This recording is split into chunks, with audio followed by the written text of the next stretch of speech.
Hola, bienvenidos a un nuevo video.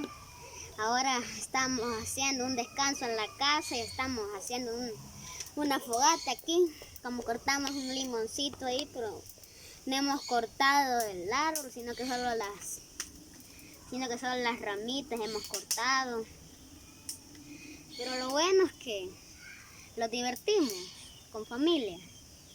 Más que el olor que echa, es tan rico.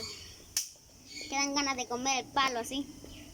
A veces está delicioso el olor, pero también uno tiene que descansar cuando uno es youtuber. Uno tiene que descansar, tiene que tener su tiempo para estar con su familia.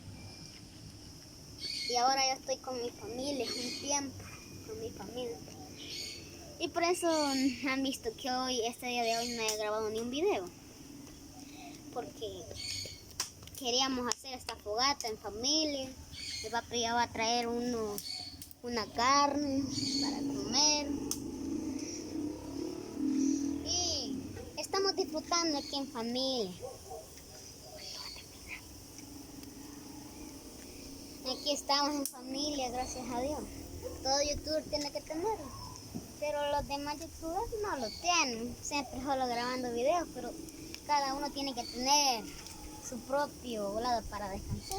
Miren, pues ahí, como les dije hace ratito de que iba a hacer mi papi carne, ahí está, ¿ve? Ahí está la carnita.